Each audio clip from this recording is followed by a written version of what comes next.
Está Adela Jara. Muy bien. Listo, buenas tardes. Bueno, vamos a continuar con la jornada de esta tarde y vamos a hablar en esta oportunidad afrontamientos de duelo en pareja.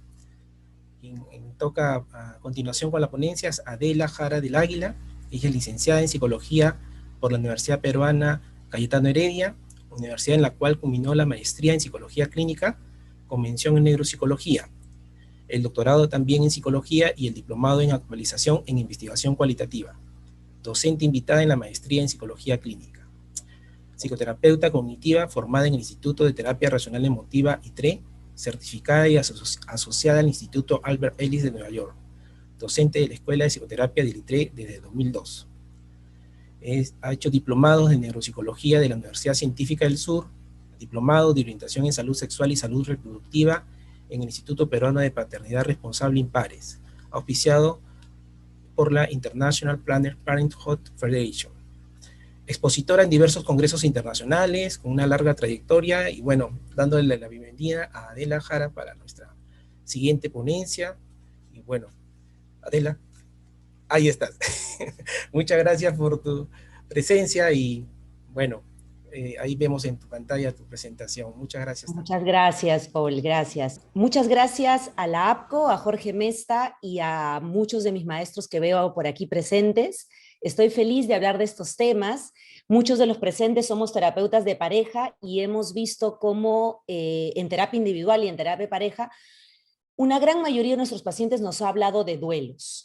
Hoy nos centraremos específicamente en los duelos que se afrontan durante la relación de pareja, ya sea en convivencia, ya sea con un papel firmado, jurando ante el altar, o sea, casados o de diferentes maneras. Lo cierto es que hay dos personas que se unen en algún momento para amarse y para disfrutar de la vida en pareja, y en el camino afrontan diferentes duelos. Nos vamos a centrar en esos duelos diferentes.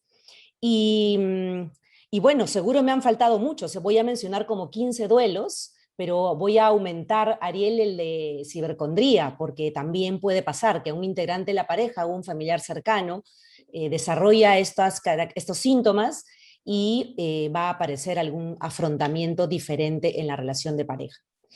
Como siempre en ITRE promovemos el que la persona se contacte con sus emociones, por eso les pido que empiecen a pensar en los duelos que ustedes han vivido y voy a desarrollar, tengo algunas preguntas, comentarios en las diapositivas y muchas fotos que trataré de pasar para que cada uno vaya haciéndose imágenes y vaya despertando pensamientos a partir de las imágenes que voy a mostrar.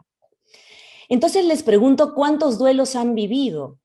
Porque algunos han vivido uno, algunos han vivido varios, algunos conocen a la pareja después de que ya han vivido varios antes de empezar la relación. Y los duelos algunas veces traen emociones tan intensas que llevan a la persona a llorar. Y desde ya diré que hay una mala costumbre de decir a la persona no llores, de negar las emociones. Pero ahora hablaremos de cuán inadecuado es eso. Entonces ustedes ya tienen ahorita en su mente cuántos duelos han vivido y se están acordando de la cantidad de sesiones de la última semana en la que han trabajado algún duelo individual o en la pareja. Entonces, ¿cuántos duelos se suelen transitar durante la relación de pareja? Eso depende de la edad del inicio de la relación. Las parejas que empezamos una relación de pareja a los 18 años, por ejemplo, ya podemos contar varios duelos, individuales, en pareja, y las parejas que han iniciado una relación recién a los 40 años, por ejemplo, y tienen 2 años de relación, de repente tienen menos número de duelos compartidos, pero se vienen de por lo menos un duelo, ¿no? Entonces los años de relación pueden hacer esa diferencia. Ahora, esto importa, esto es relevante, como terapeutas cognitivos diremos que depende de la cantidad de pensamientos y cómo son esos pensamientos respecto a nuestros recuerdos. Entonces, estos duelos que la pareja, la integrante de la pareja ha vivido son variados. Puede haber alguien que viene de la orfandad, puede haber alguien que viene de un duelo migratorio, puede haber alguien que viene de repente de no haber podido tener acceso a la educación y en el camino tuvo que perder la idea. Miren que ya estoy hablando de pérdida de una idea, de desarrollarse en un área profesional que le hubiera encantado, ¿no? Y hay parejas que hablan al respecto, y hay parejas que no hablan. Acuérdense de esos pacientes que nos dicen, nunca me contó cuánto había querido a su nana. 18 años después ha fallecido su nana y nunca me contó cuánto la quería.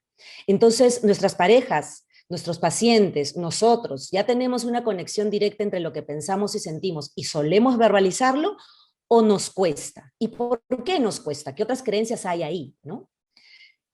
¿Cuántos duelos y cuáles?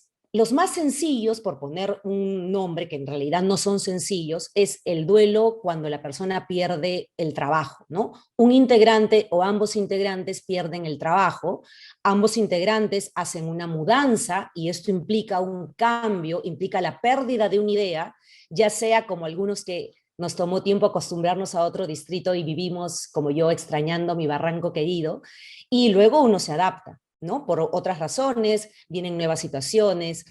Hay duelos también por objetos perdidos, ¿no? Recuerdo una pareja que sin querer, él extravió el testamento, o sea, unos documentos relacionados al testamento. Voy a hablar más de casos públicos porque sé que eso se está grabando para no hablar mucho de específicos de pacientes. Y bueno, hubo por ahí que hacer trámites y entonces ella decía, estoy como en un duelo, ¿no? Se han perdido documentos que eran importantes, easy, easy, easy, y el easy genera ansiedad. También tenemos pacientes que hoy en día nos hablan del duelo de sus mascotas, ¿no? Porque una mascota muere o más de una mascota. El duelo migratorio, ¿cuántos de nuestros pacientes están ahorita en una relación binacional? ¿O cuántos de nuestros pacientes son de otro país y están viviendo en el Perú o en los países que tenemos aquí presentes? Seguro han visto este programa en TLC de los Amish, ¿no? Algunos salen de la comunidad Amish y son felices saliendo, pero a veces a la pareja le cuesta ese duelo cultural, abandonar esa vida.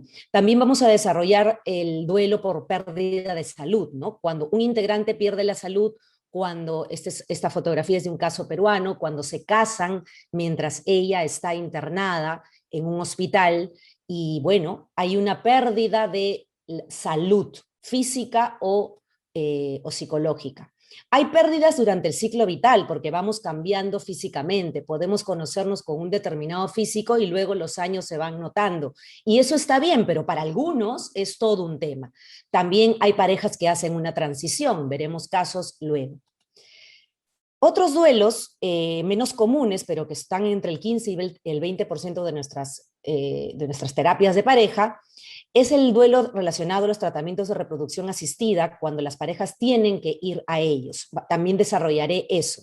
Donación de óvulo, donación de espermatozoide, donación de embriones o solamente un tratamiento por inseminación artificial ya les trae un costo emocional. Hay algunas mujeres en la relación con otra mujer o en la relación con un hombre, en este caso hablando de pareja porque también está la madre soltera por elección, que no van a poder llevar la gestación por agenesia de útero o por otros diagnósticos o por elección, pero igual hacen lo que se llama un duelo gestacional y tendrán a otra persona que será la portadora gestacional que llevará ese embarazo. ¿Qué otros duelos hay? El duelo por pérdida de dinero también, ¿no? La persona pierde dinero, un integrante o ambos pierden dinero, hay un déficit en los ingresos económicos o un integrante desarrolla ludopatía y pierden mucha parte de los ahorros. El famoso duelo por síndrome del nido vacío, ¿no? En personas de 40 y tantos, como yo, que tienen hijos de más de 20, no es mi caso, pero hay gente que ya tiene ahorita 2, 3 hijos que se han ido y en un momento en el que ellos no querían que el hijo se vaya, ¿no? A otros estamos pensando en qué momento se van y otros no desean que eso ocurra. ¿Qué más tenemos? Los duelos por pérdida, por muerte de un familiar querido, y uno de los duelos más difíciles, el de la pérdida de hijo o hijos o hijas. La Sociedad Española la Federación Española de Padres de Hijos con Cáncer propuso a la RAE en el 2017 incorporar este término, pero el Observatorio de la RAE no lo ha incorporado hasta ahora, refiriéndose a los padres que pierden hijos, hijas o hijos. Entonces, ¿qué es el duelo? El duelo significa llorar, no necesariamente, pero generalmente está incluido, pero vamos a ver el duelo como un proceso de tránsito. Nos vamos a acordar seguro de todos los autores que hemos leído, pero hoy nos vamos a centrar un poco en intervención. Y definiendo el duelo como el proceso de tránsito de muchos pensamientos, muchas emociones, muchas conductas, hay expresiones emocionales, hay actitudes, hay sintomatología física también. En la mañana decía Juan Sevilla que hay el 10 al 25% de personas que han oído voces.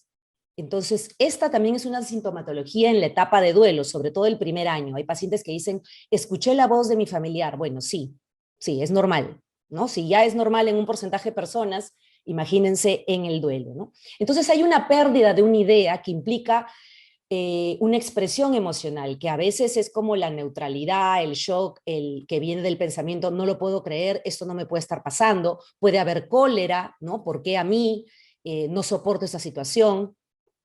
Puede haber angustia, el easy y otras expresiones conductuales, puede haber cólera, por supuesto, y todas las emociones que ustedes se imaginan están todas. Todas las actitudes, pues casi todas también en los diferentes duelos. ¿Qué influye en cómo se vive el duelo en pareja? Como somos terapeutas cognitivos, usamos la palabra ¿qué influye? Porque no podemos decir que algo determina. Y como se vio en alguna de las ponencias, la experiencia depende de la cultura, ¿no? ¿Cómo influye la cultura? Vimos dos ponencias que hablaban de sexualidad. ¿Cómo influye eso en el afrontamiento a? Si uno de los dos integrantes, una de las dos integrantes pierde la salud física, va a haber una variación, por ejemplo, en el área de la sexualidad, de la expresión de la sexualidad. Y por otro lado, la expresión del duelo varía. Ya vemos que hay personas que lloran muchísimo en los velorios, personas que lloran después, personas que se contactan con sus emociones meses, semanas, años incluso después. Imagínense cuando eso ocurre en la pareja, ¿no? Tú estás en una emoción y yo estoy en otra. Un familiar está en cólera, el otro familiar está en depresión. Y en la relación de pareja llegan a la casa y una pareja está en negación y la otra pareja está en vergüenza. Porque hasta vergüenza hay, hasta culpa hay y hasta envidia hay cuando se transitan duelos. ¿Qué vamos a preguntar? ¿Cómo afrontas el duelo? Ya definimos qué es el duelo, el proceso de afrontamiento tiene que ver en términos cognitivos con lo que piensas cuando ocurre eso. Vamos a preguntar también si es el primer duelo. Generalmente, cuando trabajamos con personas mayores de 40, han vivido el duelo, los que han tenido mascota, por lo menos el duelo de una mascota si la tuvieron desde la infancia, entre otros duelos que ustedes seguro ya están recordando y que pueden ir escribiendo. ¿Es diferente esta vez, ahorita en julio del año 2021? ¿Es diferente para ti? ¿Qué duelos se reactivan en ti ahora que eres madre, ahora que eres padre, ahora que tienes esta edad, ahora que te has mudado, ahora que ha ocurrido este duelo? ¿Qué otros duelos se reactivan y cómo se expresan estos duelos? Estas imágenes pueden evocar en ustedes diferentes pensamientos y preguntas que las pueden ir escribiendo y todas las responderé, aunque sea por interno, al final. En la conferencia de Juan José Molas, él hablaba de la importancia de que la pareja no pida pues una determinada conducta y que algo así como que cada uno viva orgulloso de cómo vive su sexualidad y bueno, y en el área de la sexualidad puede haber un cambio. Y este dibujito que tiene estas letras alude a eso, ¿no? No es quien te besa bajo la lluvia, es quien te sostiene, no quien te suelta durante las tormentas. Entonces, solamente es nuestra relación llena de pasión, tenemos una pasión y una conducta sexual coital muchas veces y muchas veces en el día y en la semana. ¿Y qué pasa cuando un integrante afronta un duelo? Entonces, ¿cómo era la relación de pareja antes del duelo? ¿Cómo eran sus valores, sus costumbres? ¿Qué pensamientos tenían? ¿Cómo vivían ellos la experiencia de la relación de pareja y el afrontamiento a los problemas? ¿Cuáles eran sus fortalezas? ¿Qué aprendizaje habían sacado de anteriores experiencias difíciles y de anteriores alegrías? Si uno se ganó la tinca, en el Perú la tinca es la lotería, pues ¿cómo lo afrontaron? ¿Con qué emoción? ¿Con ansiedad, euforia, se desbordaron? ¿O con otro tipo de pensamientos que llevaron a otro tipo de emociones?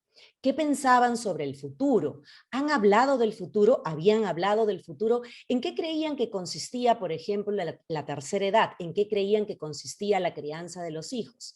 Muchos de nuestros pacientes tienen ideas que no son basadas en la evidencia. y muchos de ellos no habían conversado sobre los retos que se venían. Entonces, este cuadro, que ya lo conocemos desde la TREC o desde la terapia cognitivo-conductual comportamental, nos señala que ante una situación de pérdida, de duelo, porque duelo implica la pérdida de una idea, el cambio en la vida, se activan pensamientos, se activan emociones, se activan conductas, y si lo resumo aquí, tomando en cuenta las teorías del duelo y las investigaciones del duelo, pues veremos que se activan todo este conjunto de pensamientos.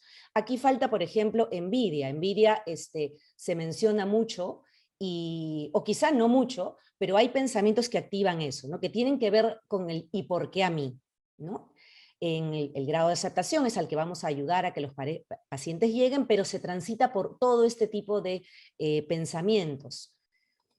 Entonces empezamos con un primer duelo. En la búsqueda de ser padres, los que han buscado, los que buscan ser padres o madres por primera, segunda, tercera vez, y bueno, dejaremos en stand-by un ratito a aquellas parejas que todavía no están buscando ser padres o que tienen claro que no serán padres ni madres. Pero cuando buscan, vienen los tratamientos de reproducción asistida 6 meses después o un año después, dependiendo de la edad de inicio de la búsqueda, y nuestros pacientes entran en los tratamientos de reproducción asistida.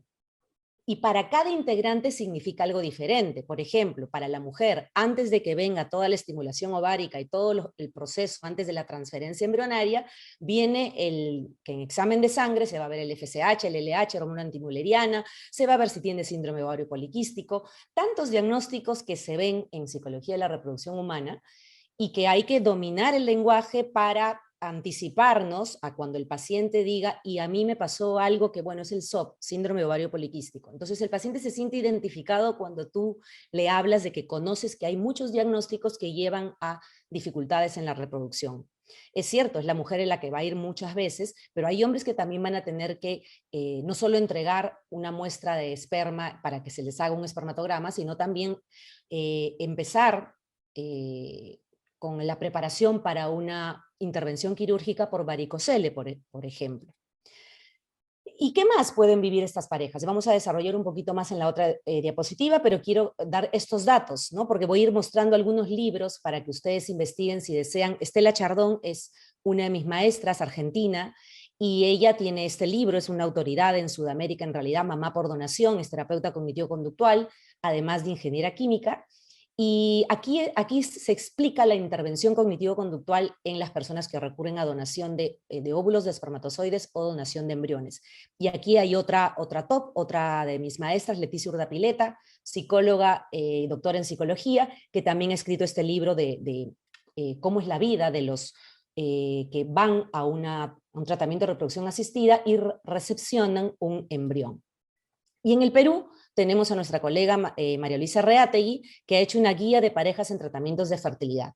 Así que ahí tenemos bastante para investigar y para brindar a nuestros pacientes cuando estén en estos duelos.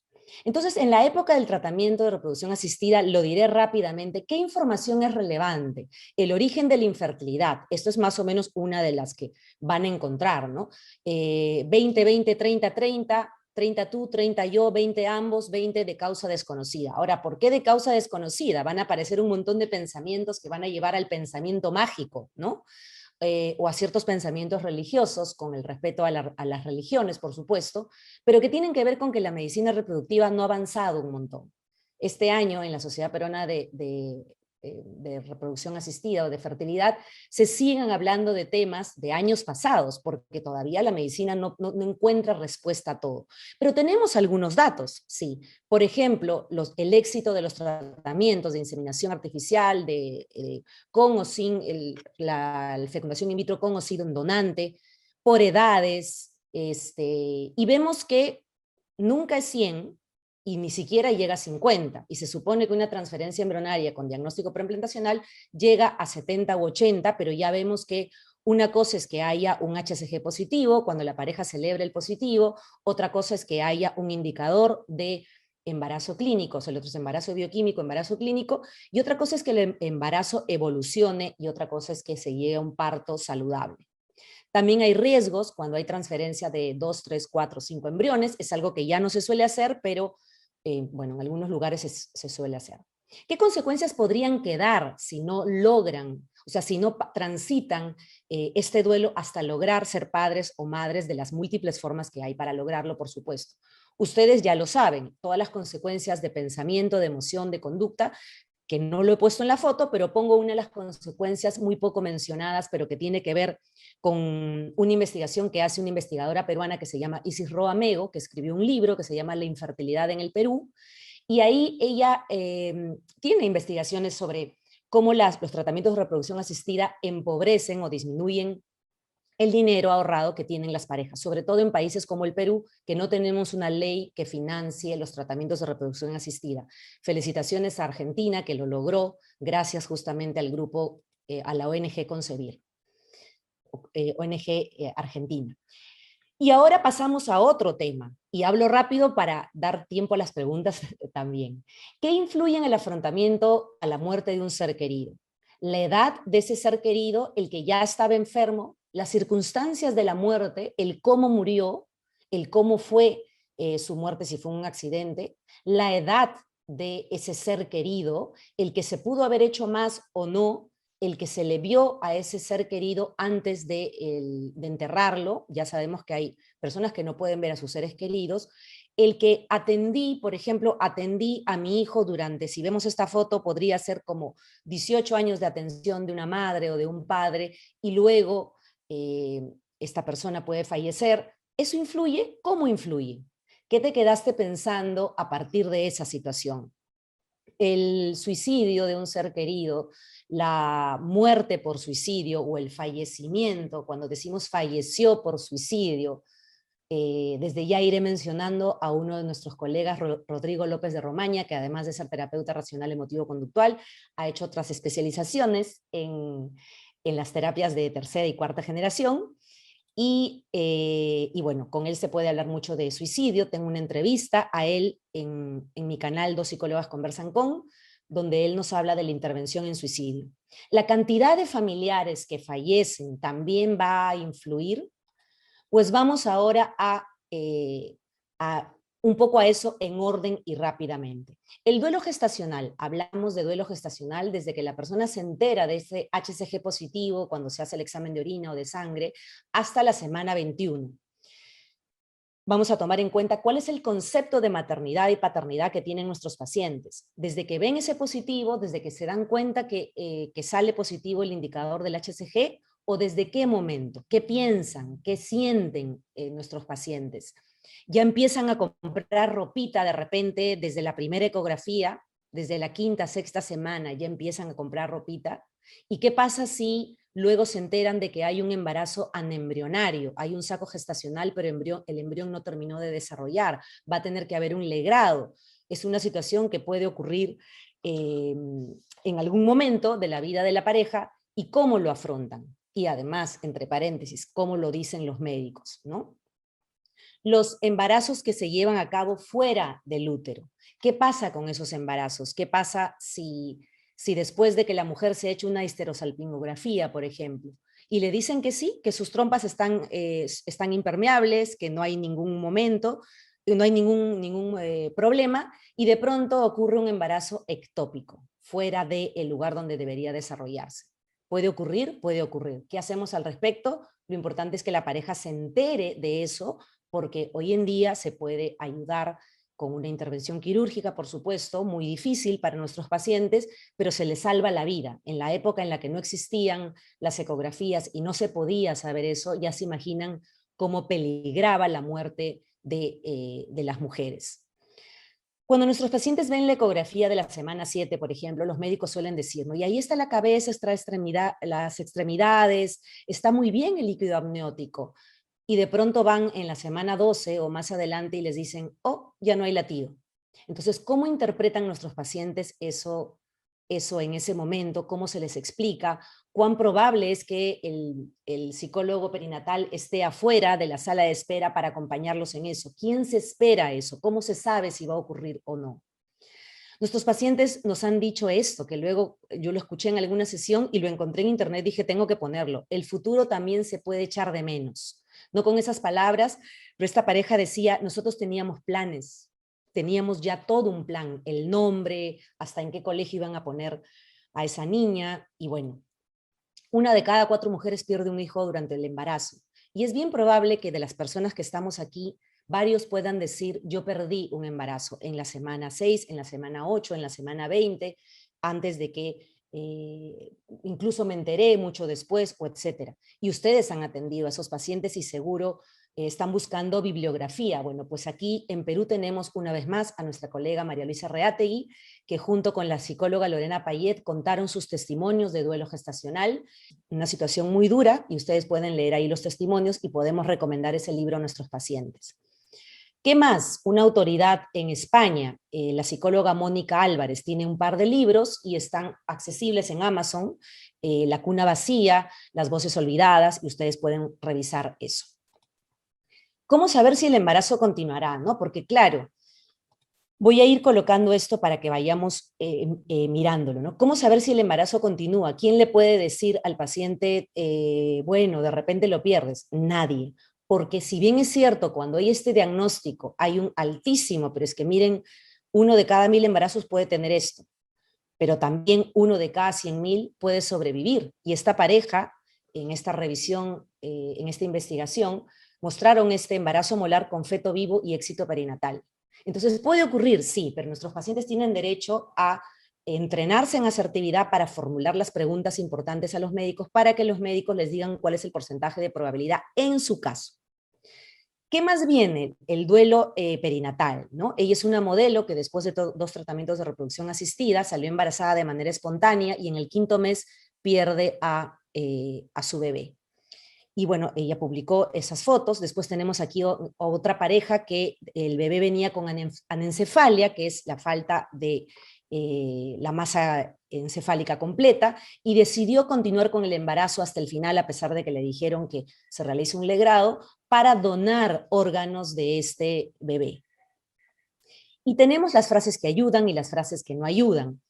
Y tenemos también que saber que hay evidencia, ¿no? Antes que se me olvide, hay una evidencia de un bebito que, a ver si encuentro el nombre, Jackson Well, que muere a los 5 años con anencefalia. Cuando los médicos dicen tu bebé no va a morir el primer día, va a morir el 5.º día, pues no. Pero aquí hay un duelo y hay frases que acompañan, frases que tenemos que entrenar a nuestros pacientes en esto, porque de lo contrario no van a saber cómo afrontar. Que es importante que la pareja decida cuánto tiempo se quiere quedar con su hijo o con su hija o con sus hijos en la unidad de cuidados intensivos. Hay que promover la asertividad para que se respeten los derechos del prematuro de UNICEF y recordar que hay casos también como el de esta actriz que en su primer embarazo de mellizos el mellizo fallece, la bebita, la hermanita sí llega a nacer con vida, y luego ella tuvo otras 4 hijas. Pero hay parejas que teniendo ya 4 hijos, tienen un bebé que fallece al nacer, y como en Londres no es, en Reino Unido no es ilegal que la pareja se quede los días que quiera con su hijo, entonces ellos decidieron quedarse con su hijo. Eso es menos común, por supuesto, en nuestro país, pero es racional informarle a los padres que eso puede ocurrir, como este caso, que ustedes pueden ir leyendo, ¿no? Es muy importante promover que se le diga al bebé que falleció por su nombre, se le pregunte cuál es el nombre de tu hijo, tus hijos, tus hijas. Y bueno, esta pareja llevó a su hija Evelyn a su casa y ella decía, sé que no sea la mejor opción para todos, pero para nosotros era tan importante poder tener este tiempo en familia. Entonces vamos a ver que el duelo por muerte de hijos es un fenómeno poco común, por suerte, pero que lo vamos a ver en algún momento. ¿Y qué es lo que puedo recomendar en Argentina, en Chile? Está el grupo Renacer, que lo formó Susana Rocatagliata, la autora de este libro que se llama Un hijo no puede morir. Y en el Perú tenemos a Tanillay, dirigido por Úrsula Barbosa, que es la autora de este libro, Me gané el cielo, que dirige el grupo Tanillay y que tienen además grupo para otros duelos familiares. Estas escenas pueden ser poco comunes quizá, ¿no? La de ver una mamá tan mayor que entierra un hijo, pero sabemos que hay, ¿no? Una pareja que ella ya estaba en otra relación de pareja y se encuentra con el padre del hijo en el velorio, padres que quieren retirar al hijo de sus urnas y tener un momento a solas, padres que van vestidos de superhéroes porque así lo desean y porque así lo hubiera deseado su hijo. Es poco probable que nosotros tengamos el caso de este multimillonario danés, un caso muy triste, pero puede ser que lo tengamos porque sí, si yo conozco un caso en el Perú debe ser porque hay varios también, pero no quiero mencionar casos tan conocidos porque sé que se está grabando esta ponencia. ¿Cómo pueden contactarse con sus emociones cuando son figuras públicas y hay tanto protocolo en el velorio? Entonces, claro, van a haber un velorio muy protocolar, ahora menos seguro, esto es de 2019, pero esta pareja pierde a 3 de sus 4 hijos. Y diré algo, perdí 3 hijos, no, murieron 3 hijos, se dice, pero bueno, se experimenta como la pérdida de un proyecto, como la pérdida de una idea. En Reino Unido, en el 2017, para esta pareja fue importante que su hija donara órganos, otra hija melliza, que a los 6 años le diagnostican un tumor, que vivió hasta los 9 años y que como uno de sus hijos ya había recibido un corazón donado, ella quiso que su hija donara sus ojos y además la tuvo estas 3 semanas en casa, ¿no? Ella dice, murió en su casa después del mediodía conmigo y su padre. Pude bañarla, vestirla con su ropa favorita. Y como a la niña le gustaban las mascotas, promovió que en el velorio asistan también las mascotas. Ustedes dirán, ¿esto es poco común? Pues en realidad parece que no, solamente que nos enteramos menos en nuestros países quizá. Hay muchas personas que en pareja me dicen, Adela, ¿y cómo dar apoyo emocional cuando con las justas puedo con mi vida? Mi pareja ha entrado en duelo. Yo la verdad que no he tenido ningún duelo en mi vida. Mi pareja ha tenido un familiar, ha muerto de un momento a otro, una tía a la que quería, su abuelita que fue como su madre, su abuelito que fue como su padre. En este caso, lo que les mencioné al inicio, cuando solo uno de los dos lo experimenta como una pérdida, cuando se pierde un amigo de ambos integrantes, de ambas integrantes de la relación de pareja.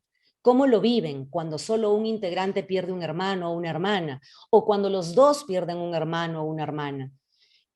¿Cómo dar apoyo emocional? Vamos a revisar eso también en las diapositivas finales.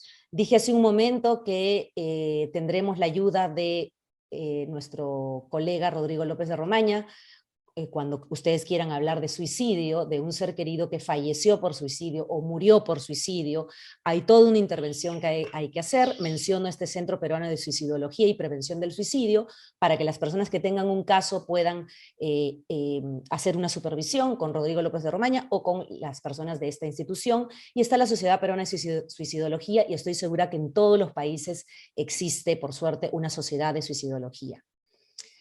¿Cuál es el pronóstico del clima emocional en esta pareja que tenemos al frente? ¿Quién apoya y quién se va?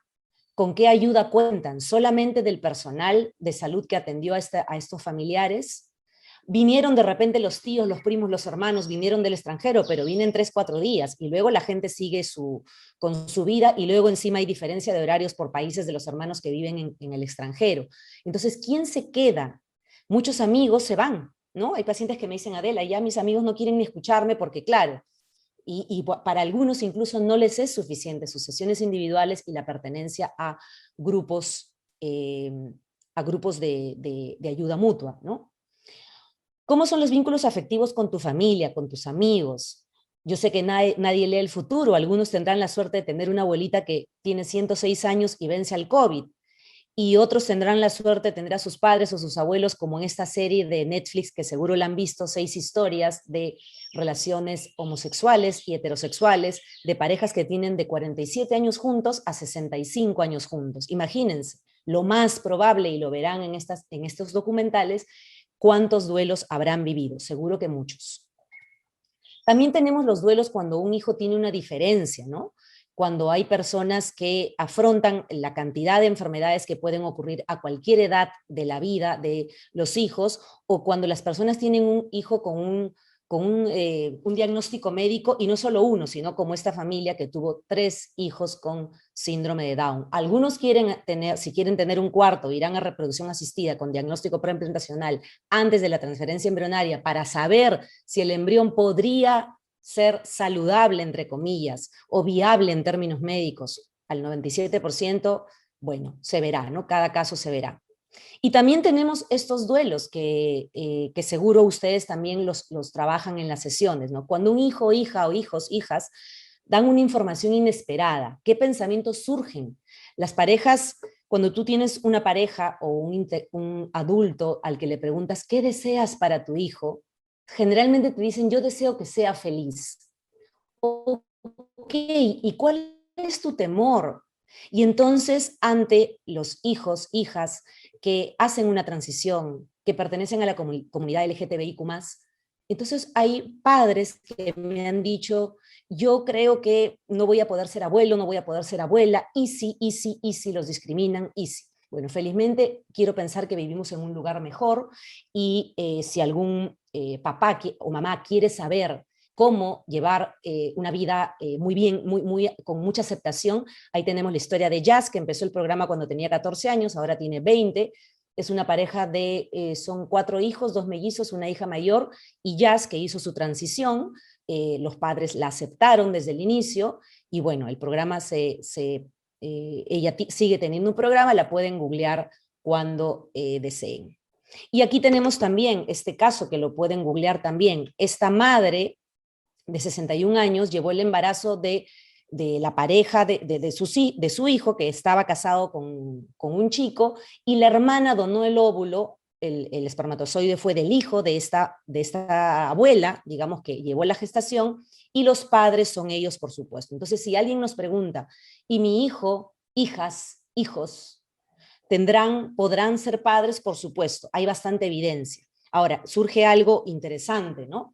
Ustedes quisieran que sus familiares adultos, sus mamás, lleven la gestación de 50, 60 años con todos los riesgos que eso puede implicar. Ya el embarazo podría ser un riesgo. Algunos dirán que sí, hay muchísima evidencia, algunos dirán que no. Y si se preguntan qué leer para saber cómo están los hijos de la reproducción asistida, cómo están los hijos que tienen 2 mamás, 2 papás, madre soltera por elección, padre soltero por elección, pues la investigadora es Susan Golombek. La pueden googlear. Este libro, Modelos en Familia, está en español, está en Amazon, es del 2007, creo, es ya un poco antiguo, y este es el último que presentó Susan Golombek el año pasado, We Are Family. ¿Quién lleva el duelo en la gestación por sustitución? ¿La portadora gestacional o la madre? Aquí hay una influencer jovencita y la abuela es la que lleva la gestación, los padres son ellos. Esto es de ahorita, del año 2020. Esta pareja, ella llevaba el vientre subrogado para una pareja de China, y en el camino ocurrió un fenómeno que se llama superfetación, y en ese camino ella sale embarazada. O sea, el embarazo se da por reproducción asistida de un embrión, en el camino tiene relaciones sexuales con él, con su esposo, y se forma un segundo embrión, da a luz mellizos, y al final, casi 2 meses después, le entregan a su hijo, porque por gestación por sustitución le habían pagado $35,000, y bueno, toda una historia que la encontrarán en internet por ahí. También vamos a trabajar la aceptación de una vida sin hijos, ¿no? O sea, hay personas que no quieren ir a la adopción de hijos, y suelo recomendar que no lo mencionen, porque todas las parejas que están en tratamientos de reproducción asistida ya saben que existe la adopción en hijos, pero quieren intentarlo de otra manera. Y si no lo logran, ni siquiera barajan la adopción de hijos. Una pregunta que se les hace es, ¿hasta dónde quieres llegar en el camino de la maternidad o de la paternidad? ¿Qué te detiene a intentar esto o aquello? Y bueno, te responden y te dan su fundamento que tú validarás. Y también algunos ya eran familia interespecie, porque pareja es familia, y algunos quieren incorporar más integrantes. ¿Cómo será la familia ahora? Los DINS, o el doble sueldo por hijos, doble sueldo sin hijos, que son estas parejas que deciden no tener hijos, ¿no? Estamos hablando de estas parejas que querían ser padres y luego no, y de estas parejas que nunca barajaron la idea. Van a encontrar mucha información de ello. Los cambios en el ciclo vital, nos conocemos, como dije, a los 18 años y luego continuamos y nuestros cambios van a ser notorios, pero a veces tiene que ver más con el pensamiento que con la realidad. Entonces, ¿qué piensan al respecto? ¿Cómo lo quieren afrontar? ¿Qué han hablado al respecto? ¿Cuáles son los valores y costumbres que comparten en este camino de estos cambios dentro del ciclo vital, ¿no? ¿Y qué quieren hacer al respecto? Cuando la pareja pierde la salud física, esto lo diré rápidamente, algunos, bueno, la obesidad mórbida es un problema de salud y hay parejas que deciden afrontarlo juntos. Aquí les dejo la pregunta, ¿qué influye en que sigan juntos, no? Stephen Hawking tuvo la esclerosis lateralizada amiotrófica a los 21 años, pero murió a los 76. En el camino tuvo 2 matrimonios. Las probabilidades, ellos se conocieron, ella de 42, él de 19, ella es una cineasta, ya había afrontado 2 cánceres, tenía 2 hijos, con él tuvo 2 más y es una pareja feliz, solamente que puede ser que se vengan más duelos por pérdida de salud en ella, teóricamente porque ya tuvo 2 cánceres, pero nadie lee el futuro, ¿no? No se sabe. Entonces, ¿qué hay que preguntar? ¿Tienen grupo de apoyo como esta Miss Colombia que tiene grupo de apoyo, tiene mamá, papá, hermano, el hermano que le ayudó con su entrenamiento? Y ahí preguntaremos, ¿qué es lo que sí pueden compartir? Porque las parejas se dicen, es que ya no podemos compartir esto. Bueno, ¿qué es lo que sí pueden compartir? Esta pareja siguió bailando. El año pasado, o este año, ella publicó en sus redes que tiene un problema ahora en la circulación del pie derecho, o sea, de la otra pierna. Esto seguro ya lo han visto en Netflix, Unrest, que decían, ella investigó, ¿no? Porque los médicos le decían, tienes un trastorno de conversión, tienes histeria, bueno, era síndrome de fatiga crónica. Y ella dice, escuchando todas esas historias de las personas a las que escuchó, pude comprobar que se puede vivir una vida plena incluso desde la cama. Esta pareja sigue junta y esta pareja afrontó ese duelo por la pérdida de salud física de ella de una manera racional. Hay parejas que transitan los cambios sin costo emocional, como estas mujeres que se conocieron como mujeres, hicieron su transición y les va muy bien. Y hay parejas que se conocieron ya siendo trans y decidieron ser padres. No voy a decir que este sea el pensamiento de él, pero él podría haber estado feliz con su cuerpo, ya transformó su cuerpo, pero bueno, como quieren ser padres, quien tiene que llevar la gestación es él y él es el que llevó la gestación. ¿Hay un duelo ahí? Bueno, no necesariamente, depende de las creencias que él tenía respecto a su imagen, pero bueno, son padres. Y esta es una historia que la proyecto rápido por tiempo, la van a encontrar en internet. Ella se enamoró de él desde el principio y ella dice que aceptó casarse con él, pues aunque sabía su verdadera identidad sexual, se había enamorado de su forma de ser, de su personalidad y de sus peculiaridades, las cuales permanecen intactas sin importar los cambios en su cuerpo. Entonces pudo hacer su transición y ahora están muy bien, son madres y les va muy bien. Pueden googlear también. Un dato interesante, ¿no? Ella refiere que hizo muchos meses de psicoterapia y que se preparó para este duelo, este cambio, esta pérdida de la idea con la aceptación que ella tenía. Un duelo que quizá después de todo lo que ya hemos visto, y vamos a ir finalizando en breve, es cuando uno de los dos se queda sin trabajo, pero diré una creencia mía, comparado con los anteriores duelos, es un duelo más sencillo, ¿no? Les puedes preguntar qué pueden hacer, qué han intentado hacer y qué es lo que aún no han intentado hacer. Lo mismo que preguntamos en el coaching ejecutivo y qué es lo que aún no han intentado hacer, se puede preguntar cuando hay un duelo laboral de un integrante o 2 integrantes. En mi país, en Perú, hubo mucho desempleo y lo sigue habiendo, así que muchas parejas afrontan esto. Cuando hay parejas binacionales o hay migración, ¿no? ¿Cuál era el objetivo al migrar y cuál es la realidad? ¿Qué variables influyeron en que migren? ¿Qué significa para cada persona esta migración? ¿Qué pueden hacer al respecto? ¿Qué quieren hacer al respecto? ¿Y qué significa ahora la vida de pareja para ti, para cada integrante? Hay documentos en internet del duelo por el nido vacío, y si vemos esta pareja, bueno, son jóvenes desde mi perspectiva. ¿Y qué piensa cada integrante? Bueno, pues están celebrando el nido vacío. Elton John, le faltan muchos años para celebrar el nido vacío. Esta pareja también de este programa de Un Gran Mundo Pequeño, si bien es cierto ellos después se separaron, afrontó el que uno de los hijos se fue yendo de la casa. Entonces, ¿qué actividades podrían retomar? ¿Qué están retomando? Estas mujeres se casaron luego del nido vacío. Una de ellas comentó que se casaron y, bueno, felices. Si quieren bibliografía de cómo ayudar a las personas de la tercera edad cuando perdieron un nieto o en este caso nunca tuvo nietos, esta mujer escribió este libro sin nietos. Es muy interesante. No me voy a detener aquí, sé que estamos con 2 minutitos más. Duelo por muerte de una mascota en las parejas interespecie, ¿no? En las parejas en general, pareja es familia, muere una mascotita, 2 mascotitas, y aquí tienen algunas preguntas, ¿no? Para ayudar a esta pareja a transitar estos duelos. ¿Cómo interpretar la expresión emocional en el duelo, ¿no? Una cosa es la teoría, otra cosa es la experiencia de nuestro paciente. ¿Qué ocurre en nuestro paciente? Entonces vamos a enseñar a validar las emociones, aceptando que cada uno lo vivirá de manera diferente, compartir sus experiencias con otras personas y asistiendo de repente a psicoterapia, escribiendo testimonios, creando un blog, retomando actividades de la vida en pareja, como les dije, qué es lo que sí pueden hacer en pareja, ¿no? Entonces vamos a validar qué es lo que están haciendo bien, con qué herramientas cuentan, vamos a revisar las 4 tareas de Worden, cuáles son sus fortalezas respecto a duelos pasados. ¿Qué puedo hacer si veo triste a mi pareja? Una vez más, validar, validar y validar. Es normal que sientas esa tristeza, preguntar, ¿me quieres contar algo? ¿De qué otra manera te puedo ayudar? Discúlpame, no sé qué decir, ¿qué podemos hacer al respecto? ¿Qué podría yo hacer al respecto? Por favor, dímelo porque de verdad no lo sé. De repente esta persona, uno de tus pacientes no ha vivido ningún duelo y a los 45 años recién su pareja tiene un duelo y tu paciente de 48 nunca ha vivido un duelo de ser querido, por ejemplo, y no sabe cómo ayudar, ¿no?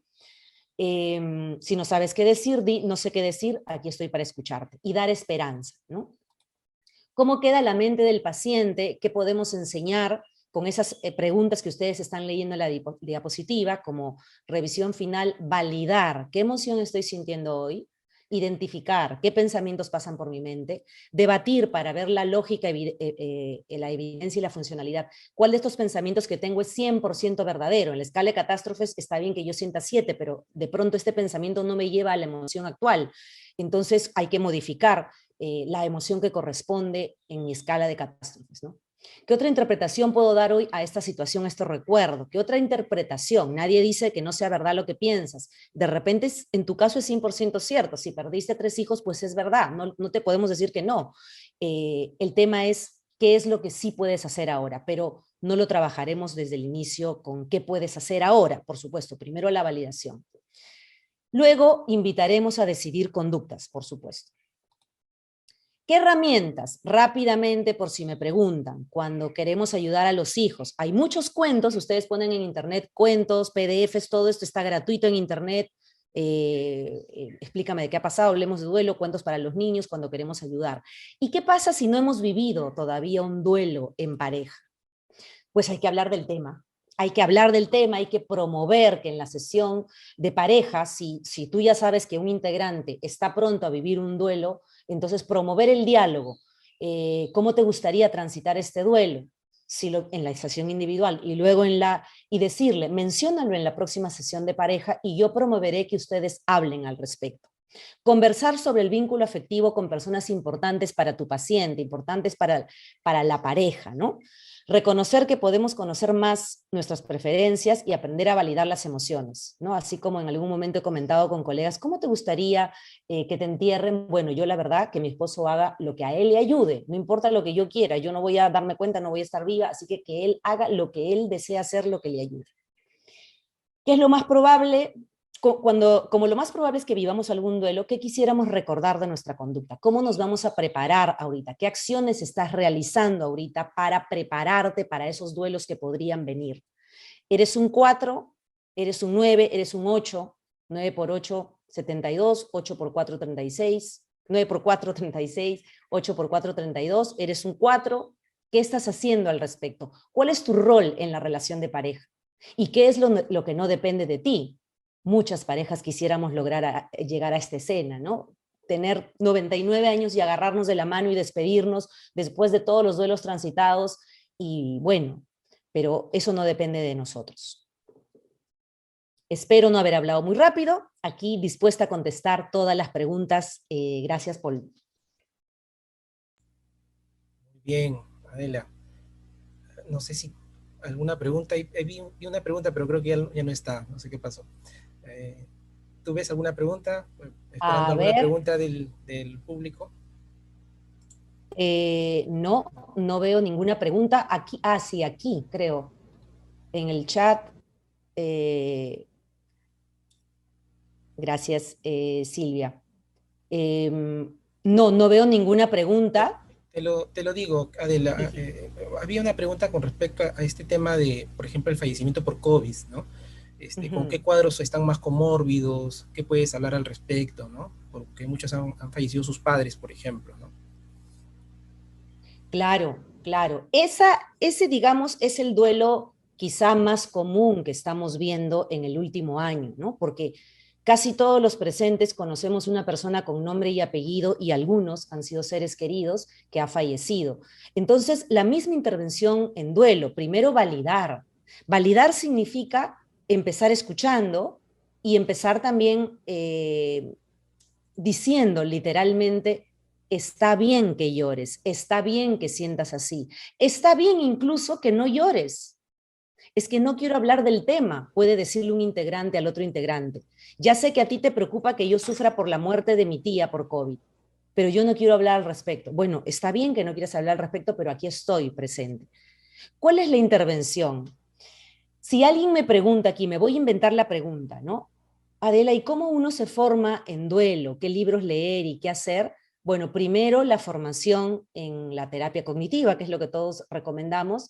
También leer mucho sobre los diferentes duelos, subespecializarte en todos estos duelos que he mencionado, porque seguro faltan un montón. Más bien que alguien nos dé más nombres de duelos, porque esta exposición que expuse hace poco en una escuela de psicoterapia, y bueno, ahora he aumentado más duelos. Por ejemplo, este duelo, porque lo he vivido hace poco, ¿no? Y si mi hijo no puede ser padre, bueno, pues la evidencia es que sí puede ser padre, aun si se va a casar con otro hombre. Entonces, no sé si respondo a la pregunta. Quizás si me dices un pensamiento concreto, yo te puedo hacer un ejercicio y podemos hacer un ping-pong de la intervención cognitiva. Ahí otra pregunta, ¿cómo manejar el duelo por todo este tema del distanciamiento físico y emocional con el familiar, por ejemplo, ¿no? Hay Uh dos -huh. preguntas relacionadas a eso, ¿no? ¿Cómo manejar con la distancia, ya sea por el fallecimiento, ya sea por un familiar que está en UCI, por ejemplo, ¿no? Uh -huh. ¿Cómo dar ese Miren, soporte? voy a mencionar algo que me pasó a mí el año pasado y que ayudó muchísimo. Una de las personas a quien quiero como a una hermana se quedó viuda. Y por la distancia, porque vive como a 2 horas más, como sí, 2 horas de donde yo vivo, era la época fuerte de COVID y no nos podíamos ver. Y éramos como 25 personas que queríamos reunirnos para estar como si estuviéramos en un velorio. Y estoy hablando de abril del año pasado. Convoqué a un Zoom, que ahora ya es lo más común, ¿no? Entonces, ¿cómo acercarme? Pues dile a la persona que está con tu familiar en UCI que haga una videollamada, que haga una videollamada contigo y ahí puedes expresar, papá, mamá, tía, hermano, hijo, cómo me siento. Ahora, no, últimamente, por lo menos en el Perú, conozco gente que ha podido entrar a la UCI, hermanos, niños que han entrado a la UCI a despedirse de familiares. Entonces, ojalá los médicos nos permitan entrar a la UCI a despedirnos de nuestros seres queridos. Y usando las redes. ¿Cuál es la mejor intervención ahí? Usando las redes, no las redes, el celular, ¿no? Para hacer videollamadas y acompañar a esas personas de esa manera. Y la verdad que quienes ya estamos vacunados, si estamos saliendo a almorzar, ¿por qué no vamos a ir a dar un abrazo a esa persona? Lo mismo me digo hoy, ¿no? ¿Qué estoy esperando para ir a darle ese abrazo a esta hermana que se quedó viuda el año pasado? ¿Hay algunos factores que tú consideras predisponentes, biológicos, para que algunas personas afronten de mejor manera el duelo? Por supuesto, Hay factores siempre. Partamos del hecho de que hay epigenética, tu vulnerabilidad biológica por tu producción de dopamina, de serotonina, que hace que dos bebitos nacidos con igual carga genética, en la epigenética de la gestación, eso se altera, y más aún con los mensajes que reciben de la familia, de la sociedad, de la iglesia. O sea, cómo afrontaban las personas que te cuidaron, cómo afrontaron los duelos.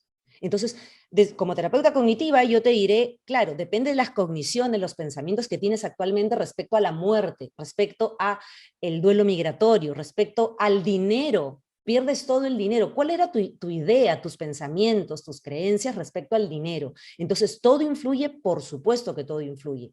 Pensemos en la epigenética y pensemos en las cogniciones que tienes. Por eso al inicio preguntaba, ¿han hablado de duelos anteriores? Cuando conoces a tu pareja, ¿cuántos duelos ha vivido tu pareja? De repente muchos, de repente pocos. Eso puede llevar a suponer su sistema de creencias. Pero la verdad que no se sabe, porque de repente conoces a alguien que vivió 4 duelos y que lo maneja mejor que tú, que no has vivido ninguno, ¿no? Por poner como ejemplo. En una última pregunta, ¿cuál es el enfoque de la terapia conductual cognitiva en esta intervención, en pérdidas de más de un familiar, por ejemplo, ¿no? Siempre la validación. La validación significa que vamos a expresar con palabras, con nuestro lenguaje verbal y no verbal, que estamos haciendo un acompañamiento, no estamos haciendo una intervención terapéutica, no todavía. De hecho, ni siquiera le llamo venir a psicoterapia para transitar tu duelo por muerte de ser querido, sino es un acompañamiento. Y en duelo por familiares siempre recomiendo Taniyay, y que tiene grupo para familiares y grupo para padres que perdieron hijos. Entonces, quiero mencionar algo antes que se me olvide. Un terapeuta, un súper terapeuta racional emotivo conductual, hace muchos años, en una conferencia en Perú, mencionó este tema de los duelos, ¿no? Y él dijo literalmente, porque lo he conversado con por ahí algunos de mis colegas que veo, dijo, cuando alguien viene para un duelo, por un duelo, yo lo escucho máximo 2 sesiones y a partir de la tercera ya empiezo a debatir. Y con las 2 compañeras que yo tenía al lado nos agarramos de las manos así, nos quedamos inmóviles y después comentamos, haces eso en el Perú y el paciente no vuelve más. O sea, ¿cómo vas a empezar a debatir? ¿Qué vas a debatir? Tienes que validar y luego, por supuesto, dar un poco de teoría, promover la lectura de testimonios. Hay pacientes que me dicen, Adela, no quiero que me prestes libros, porque yo tengo un montón de libros de duelo. Si alguien quiere, luego me escribe por el Instagram. Sí, pero bueno, a algunos nos ayuda a leer testimonios, a otros no nos ayuda a leer testimonios. ¿Qué te ayudaría a ti? Veamos una película. Te recomiendo esta película. Hay tanto en Netflix, hay tanto en YouTube, que recomendaremos lo que en ITRE decíamos desde muchísimos años atrás, la biblioterapia, ¿no? Que hoy es dar libros, dar links, dar enlaces, dar todo lo que tiene que ver con el ciberespacio. Muy valiosa tu respuesta, tu información. Sé que da para más, pero el tiempo tiene un límite. Así que muchas gracias, Adela, por tu brillante exposición, por tu aporte. Y vamos a dar pase a la señorita Reina para hacerte la entrega del certificado virtual. Bueno, te agradecemos, Adela Jara, por esta primera jornada internacional y segunda nacional de psicoterapias cognitivas conductuales, retos de la terapia conductual cognitiva ante un mundo diferente. Agradecemos tu valiosa presentación, muy agradecidos y gracias por dar realce a este evento. Te damos entregas. Muchas gracias. Gracias.